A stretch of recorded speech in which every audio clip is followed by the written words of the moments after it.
Now remember, का और आप ये देख सकते हैं बेंगलुरु से सीधे नई दिल्ली और स्वदेश वापसी के साथ ही वो सबसे पहले बेंगलुरु के इसरो सेंटर पहुंचे और उसके बाद वहां पर उन्होंने संबोधित भी किया, क्योंकि जिस तरह से चंद्रयान 3 जिस तरह से लैंड हुआ और ऐतिहासिक ये जो घटना पूरी घटी, तो कहीं ना कहीं एक कीर्तिमान रचता हुआ भारत नजर आया पूरी दुनिया में।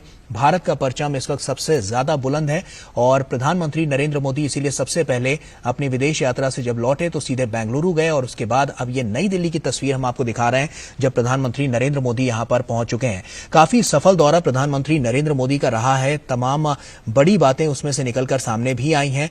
और आपको बता दें कि जिस तरह से हमने देखा कि साउथ अफ्रीका का जो दौरा था, जहां पर ब्रिक्स सम्मेलन में उन्होंने हिस्सा लिया और उसके बाद फिर जब वो यात्रा पर ग्रीस पहुंचे तो वहां पर भी काफी उनका स्वागत किया गया और तमाम जो लोग थे उनसे भी उन्होंने वहां पर मुलाकात की और काफी सफल दौरा रहा। तमाम बड़ी बातें इस दौरे से निकलकर सामने आई और प्रधानमंत्री ने भी कहा जब वो ग्रीस पहुंचे थे कि मुझे 40 साल बाद ग्रीस की यात्रा करने वाला पहला भारतीय प्रधानमंत्री होने का सम्मान मिला है। और ये सीधी तस्वीरें अब हम आपको दिखा रहे हैं। आप देख सकते हैं किस तरह से उनका स्वागत यहां पर किया जा रहा है प्रधानमंत्री नरेंद्र मोदी का।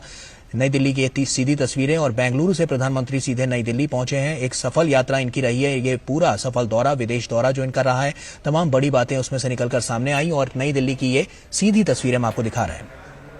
we are crossing over to CNN News 18's Payal Mehta to get us more. Payal, what we're showing our viewers right now are visuals of the Prime Minister. Remember, just a short while ago, earlier this morning rather, he had landed back in India, in Bengaluru. Now he's landed at Palam Airport. Yes, the Prime Minister, in fact, getting a rousing welcome as he's awaited, back from his important and successful tour, both to Greece as well as to Johannesburg.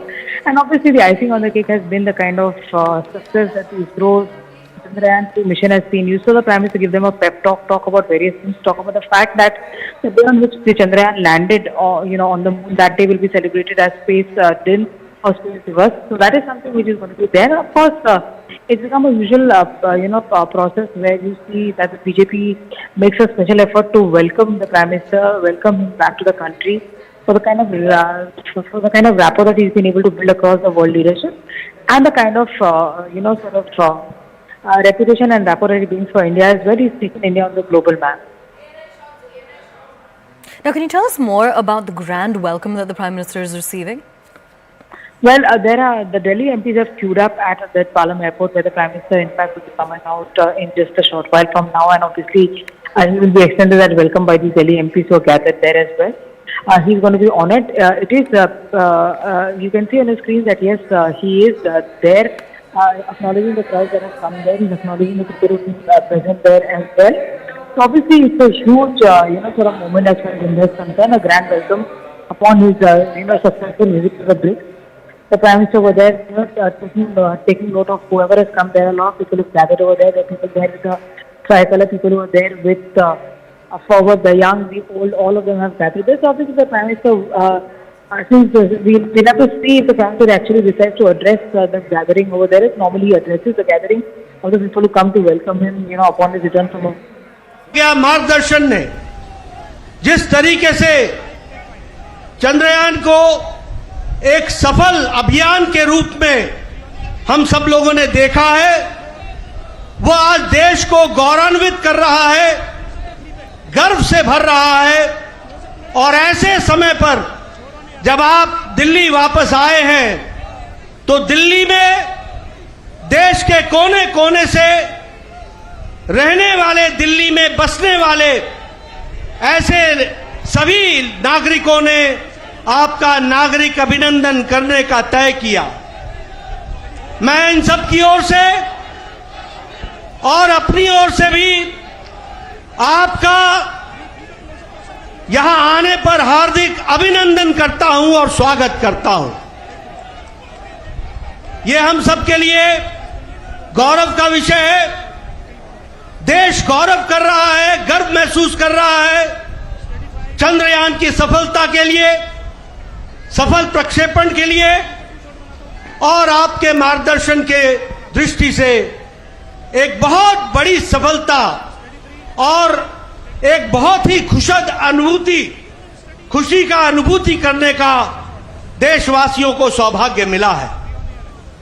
आपका समर्पण, आपका commitment आपका समर्पित भाव से देश की सेवा करना और देश को आगे ले जाने वालों के साथ आपका जो समर्पित भाव है वह इस बात से दर्शाता है कि जब आप अपनी यात्रा ग्रीस में आपने समाप्त की और आप ग्रीस से जब आप वायुयान से उड़े तो आप सीधे बंगलुरु गए सुबह 6 बजे और वहां पहुंच करके आपने हमारे साइंटिस्ट, हमारे वैज्ञानिक, इसरो के साइंटिस्ट जिन्होंने जी जान मेहनत करके भारत को यह कीर्तिमान स्थापित करने का कार्य किया है, उनकी पीठ थपथपाने में, उनको प्रोत्साहन देने में कोई कसर नहीं छोड़ी और सीधे आप बंगलुरु गए। सुबह 6 बजे आपका वहां पर लैंडिंग हुई है। और हम सब लोग जानते हैं, जब हम उजाले को देखते हैं तो अंधकार को भी याद रखना चाहिए। 2019 में जब चंद्रयान 2 सफल नहीं हो पाया था, सभी हताश थे। उस समय प्रधानमंत्री मोदी जी आपने आगे बढ़ करके देश को हौसला दिया था, साइंटिस्ट को हौसला दिया था, वैज्ञानिकों को हौसला दिया था और आपने कहा था कोई बात नहीं, आगे चलो, सफलता हमारी होगी, सिद्धि हमारी होगी। आज उसका नतीजा है कि 2023 में चंद्रयान 3 सफल हुआ है। इसका हम सब लोग बहुत बहुत आपको बधाई भी देते हैं। और जिस तरीके से आपने विपदा के काल में जब अंधकार छाया हुआ था तो जो देश को हौसला दिया वह आज सिद्धि का कारण बना है, यह भी हम सबको समझना चाहिए। आज वैज्ञानिक क्षेत्र में और स्पेस क्षेत्र में देश ने अपने आप को स्थापित कर दिया है। दुनिया के नजरों में हमारा कद बढ़ा है। दुनिया के नजरों में भारत के साइंटिस्ट, भारत का अनुसंधान, भारत का कार्य, इसको दुनिया ने सराहा है।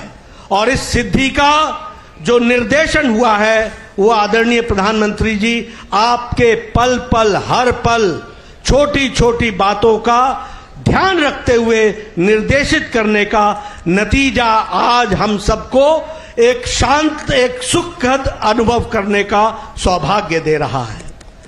हम सब जानते हैं कि साउथ अफ्रीका में जहां आपने ब्रिक्स नेशन में शिरकत की और भारत ने अपने नेतृत्व के, आपके नेतृत्व के माध्यम से ब्रिक्स में अपना स्थान तो बनाया ही है, लेकिन दुनिया को भी निर्देशित करने का काम जो किया वह सब हम लोगों ने देखा है। आप कल ग्रीस में थे और ग्रीस में भी आपको सर्वोच्च सम्मान से नवाजा गया। मैं अपनी ओर से और तमाम देशवासियों की ओर से आपको उसके लिए हार्दिक बधाई देता हूं और आपका अभिनंदन करता हूं। मैं आपके और आदरणीय प्रधानमंत्री जी के बीच में ज्यादा देर न रहता हुआ, हमारे साथी देश के कोने कोने से आए हुए लोग जो यहां पर अपने वेशभूषा में आए हैं, वह सब प्रधानमंत्री जी को सुनने के लिए आतुर हैं। वो काफी पहले से यहां आ गए थे। मैं आपके और प्रधानमंत्री जी के बीच में ज्यादा समय न रहता हुआ मैं प्रधानमंत्री जी से निवेदन करूंगा कि वह हम सब का मार्गदर्शन करें और हम विश्वास दिलाते हैं कि हम आपके बताए रास्ते पर अवश्य चलेंगे और देश को सिद्धि की ओर ले जाएंगे। बहुत आदरणीय प्रधानमंत्री।